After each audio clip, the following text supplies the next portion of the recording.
saya Yunita Nursukma dengan NIM 2201755, Prodi Sastra Indonesia Fakultas Bahasa dan Seni dari Universitas Negeri Padang. Baiklah, saya akan menjelaskan materi mengenai perkembangan sastra perempuan dan perkembangan sastra anak pada mata kuliah Sejarah Sastra Indonesia yang diampu oleh Ibu Dr. Yeni Hayati SSM Hum. Perkembangan sastra perempuan. Salah satu gejala perubahan yang sering muncul menjadi diskursus publik adalah lahirnya para penulis perempuan dengan karya-karya yang dianggap menawarkan kebaruan, laris di pasaran, dan beberapa emansipatoris. Banyaknya pembahasan tentang karya para penulis perempuan memancing munculnya perdebatan tentang kualitas kritis dan emansipatoris dari karya-karya ini dalam kolom-kolom di media massa. Semuanya menjadi begitu riuh. Banyak orang berbicara tentang perempuan, karya, dan intertekstualitas yang melingkupinya. Didorong oleh rasa penasaran, penulis mencoba menelusuri jejak adakah perempuan menulis pada awal-awal periode sastra Indonesia.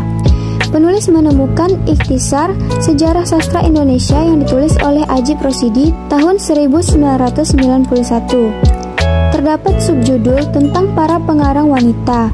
Uraiannya dimulai dari periode 1933 sampai 1942, saat lahirnya majalah Pujangga Baru. Di situ disebutkan bahwa pada masa sebelum perang, tidak banyak ditemukan pengarang wanita Indonesia. Yang menjadi pertanyaan adalah, mengapa sedikit sekali perempuan penulis di awal-awal periode sastra Indonesia? Padahal di zaman sekarang, telah kita temui beberapa perempuan sastrawan Indonesia dalam membawa angin perubahan kesusastraan. Kembali ke masa silam, posisi perempuan kala itu benar-benar tidak menguntungkan. Di setiap segi kehidupan, mereka terkesan lemah dan menjadi warga kelas 2. Mereka berada di bawah bayangan keperkasaan laki-laki. Tidak mengherankan memang. Bahkan, jauh sebelum kedatangan Islam di Jazirah Arab, wanita berada dalam puncak kehinaan. Mereka tidak memiliki hak untuk mengungkapkan pikiran dan permasalahan hidupnya. Wanita di zaman jahiliyah merupakan objek pemuas nafsu, alat jual beli, dan hadiah persembahan. Adapun di kalangan masyarakat Yahudi di zaman dahulu, wanita adalah makhluk rendah dan hina. Wanita ibarat barang tak berharga yang dapat dibeli di pasar-pasar. Hak-hak wanita dikekang dan mereka tidak berhak mendapat warisan. Di Indonesia sendiri, keadaannya tidaklah jauh berbeda. Di masa lampau, wanita Indonesia bernasib sama seperti wanita di belahan bumi lain. Kentalnya budaya patriarki di zaman kerajaan yang masih terus diturunkan hingga saat ini membuat wanita tidak memiliki hak apapun atas hidupnya. Ketidakpuasan terhadap keadaan yang menghimpitnya, wanita Indonesia perlahan mulai menggeliat. Hal itu pun merebak ke sendi-sendi kehidupan yang lain. Sastra salah satu contohnya. Pengarang wanita dari zaman ke zaman. Sejarah mencatat bahwa ada beberapa nama pengarang wanita dalam periode sastra. Ajip Rosidi menyebutkan bahwa setidaknya ada 6 pengarang wanita yang bersinar di zamannya. Periode 1933 sampai 1942, ada Selasih atau Seleguri yang bernama asli Saryamin Ismail. Selain Selasih, ada juga Hamidah atau Fatimah Delais tahun 1914 sampai 1953. Roman yang ditulisnya berjudul Kehilangan Mestika tahun 1935. Keduanya sama-sama mengungkapkan kemalangan dan kesedihan pelaku. Lalu, Adlin Afandi dan Saadah Alim. Berbeda dengan Selasih dan Hamidah, Saadah Alim berani menentang adat. Dialah satu-satunya wanita pengarang drama waktu itu. Karya-karya Saadah berkisar tentang pertemuan dan perceraian yang akhirnya menjadi pertemuan kembali dengan keadaan yang lebih bahagia. Pada saat menjelang Jepang datang, muncullah Maria Amin yang menulis sajak di majalah Pujangga Baru. Maria Amin kala itu merasa kecewa dengan kehidupan sosial politik kala itu. Ia pun menyampaikan gagasan-gagasannya dalam dunia simbolik. Setelah Perang Kemerdekaan atau sekitar tahun 50-an, muncullah nama-nama pengarang wanita yang lebih banyak. Di antaranya adalah Ida Nasution, Walujati atau Supangat, S. Rukiah atau Kertapati, ST Nuraini atau Sani, Walujati, dan ST Nuraini, lebih dikenal sebagai penyair. S. Rukiah dikenal sebagai penyair sekaligus penulis prosa. Waktu bergulir dan generasi sesudah Ida Nasution, lahirlah N.H. Dini. Cerpen-cerpennya menunjukkan perhatiannya terhadap kepincangan-kepincangan sosial. Hingga periode 1962 sampai tahun 70-an, perempuan pengarang mulai bertaburan di dunia sastra Indonesia. Nama-nama seperti Titis Basino, Sugiyarti Siswadi, Erni Siswati Hutomo, Titi Said, Eni Sumargo, Rayani Sriwidodo, Mirawe, Margate, La Rose, dan lain-lain. Pada periode tahun 1990-an sampai sekarang muncullah sejumlah perempuan pengarang yang semakin banyak. Ini berarti ruang bagi perempuan berkarya jauh lebih baik dibandingkan dengan masa-masa awal kelahiran sastra Indonesia. Di periode ini kita mengenal Dorothy Rosa Herliani, Nenden Lilis Aisyah, Ayu Utami, Helvi Tiana Rosa, Dewi Lestari, Jenar Maesa Ayu, Asma Nadia, Vira Basuki, Ana Maryam, Ratih Kumala, Dewi Sartika, Ani Sekarningsih, dan lain-lain. Tema-tema cerita yang mereka pilih pun beragam seiring perkembangan zaman. Pada periode 1990-an misalnya, perubahan estetika sastra berubah sejak kehadiran novel Saman karya Ayu Utami. Ayu Utami begitu berani mengeksploitasi tubuh dengan diksi-diksi yang menjurus kepada seks dan telah menyentak dunia sastra.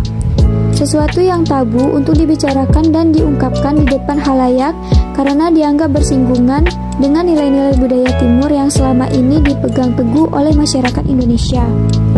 Keberaniannya pun menuai pujian, tak jarang pula ia menuai kritikan, tapi begitulah sastra. Di sini saya juga akan menjelaskan apa itu metropop dan ciklit. Fiksi metropo adalah karya sastra yang mengangkat cerita tentang masyarakat urban menengah yang tinggal di kota-kota besar dengan segala sisi kehidupannya. Disajikan dengan gaya bahasa pop, fiksi jenis ini kebanyakan digemari oleh kalangan pembaca usia muda karena kalimat yang digunakan mudah dicerna. Selain itu, kisah-kisah yang diangkat juga tidak jauh dari kehidupan mereka sehari-hari. Percintaan, karir, gaya hidup, dan romantisme merupakan tema-tema yang umum digunakan dalam fiksi metropop. Ciri-ciri metropop: 1. Tema cerita mengangkat tentang kehidupan di perkotaan yang modern. 2. Memiliki ending yang realistis seperti kehidupan nyata. 3. Sering digunakan untuk menceritakan tentang fenomena yang sedang terjadi di kehidupan modern perkotaan saat ini. 4. Menggunakan gaya bahasa yang sedang populer. Novel ciklit merupakan genre novel yang menceritakan tentang kehidupan perempuan muda dengan berbagai persoalan hidup yang dihadapinya. Tema yang biasa diangkat dalam novel ciklit dapat berkisah tentang karir, percintaan, atau kehidupan pribadi lainnya yang memperlihatkan kemandirian. Ciri-ciri ciklit: 1. Bercerita tentang kehidupan perempuan muda yang modern. 2. Tema cerita mengenai perempuan yang berkarir, tentang cinta, atau kemandirian seseorang perempuan. 3. Latar belakang lokasi dalam novel biasanya berada di kantor, restoran, kafe, maupun di rumah atau kamar tidur. Selanjutnya, perkembangan sastra anak. Sastra anak di Indonesia mulai berkembang pada tahun 1945. Anak-anak mulai mengenal cerita yang mengandung unsur didaktis. Cerita anak yang berkembang seperti dongeng, buku cerita, dan buku-buku terjemahan dari luar negeri. Pada tahun 1945, buku bacaan anak dianggap kurang memadai. Dengan menyimak atau membaca karya sastra, secara sadar atau tidak, pemerolehan bahasa dan kosakata mereka terus meningkat. Bertambahnya kosakata turut pula meningkatkan keterampilan berbahasa mereka. Melalui karya sastra, kognisi siswa juga dapat dikembangkan. Sastra anak sebenarnya sudah lama ada di Indonesia. Sastra anak yang berkembang di Indonesia tidak seperti sastra anak yang berkembang di luar negeri. Bentuk sastra anak yang terdapat di Indonesia sangatlah beragam. Di antaranya seperti puisi, cerpen, novel, dongeng, fabel, dan lain-lain. Lukens tahun 2003 mengemukakan bahwa secara garis besar genre sastra anak terbagi menjadi 5 macam, yaitu fiksi, non-fiksi, puisi, sastra tradisional, dan komik. Sastra anak berkembang mulai dari cerita-cerita yang disampaikan secara lisan dan dipercaya hingga turun-temurun. Cerita yang disampaikan secara lisan biasanya berkisah tentang kisah-kisah sedih, berani, dan fantasi. Sejak zaman prasejarah, cerita lisan hingga abad ke-15, cerita anak yang beredar di kalangan masyarakat berbentuk cerita lisan. Hal ini terbukti dengan banyaknya cerita yang selama ini kita kenal dengan cerita Putri Salju, Cinderella, dan lain-lain. Kisah-kisah tersebut bermula dari cerita lisan yang diceritakan oleh orang dewasa untuk anaknya sebagai pengantar tidur. Menurut para ahli, cerita yang dituturkan secara lisan dan disampaikan dari mulut ke mulut dapat ditemukan pada hampir segala jenis budaya di seluruh dunia, termasuk juga di Indonesia. Dan hal ini tidak diketahui asal-muasalnya. Pengarang sastra anak. Pengarang yang pertama yaitu Charles Perrault. Charles Perrault merupakan seorang penulis dongeng, kritikus sastra, dan penyair asal Prancis yang lahir pada 12 Januari tahun 1628. Karya-karyanya yang terkenal di dunia antara lain seperti Cinderella dan Putri Tidur. Meskipun banyak versi mengenai karya-karyanya, dongengnya akan tetapi hanya versi Charles Perrault yang masih dikenal oleh seluruh dunia. Yang kedua yaitu Grimm bersaudara. Grimm bersaudara merupakan kakak beradik Jacob Ludwig Karl Grimm dan Wilhelm Karl Grimm asal Jerman. Mereka merupakan akademisi yang terkenal karena mencatat dan mempublikasikan cerita-cerita rakyat dan dongeng. Karya-karya yang berhasil mereka catat antara lain seperti Rapunzel, Putri Salju, dan 7 Kurcaci, serta Hansel dan Gretel. Meskipun bukan karya asli mereka, akan tetapi karya-karya tersebut tetap merupakan hasil dari karya mereka, karena merekalah yang menyalin karya-karya tersebut ke dalam bentuk tulisan. Dan pengarang lainnya.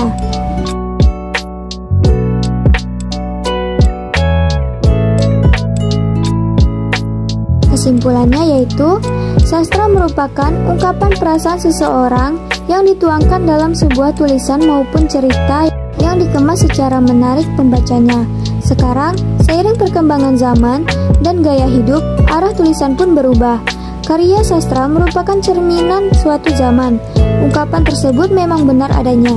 Jika ingin mengetahui keadaan suatu kaum atau masyarakat, maka lihatlah bagaimana karya sastra di tengah-tengah masyarakatnya. Semakin baik keadaan masyarakat, maka semakin baik pula karya sastra. Begitupun sebaliknya. Gagasan yang terkandung dalam sebuah karya sastra terbangun dalam zaman ketika karya sastra tersebut lahir.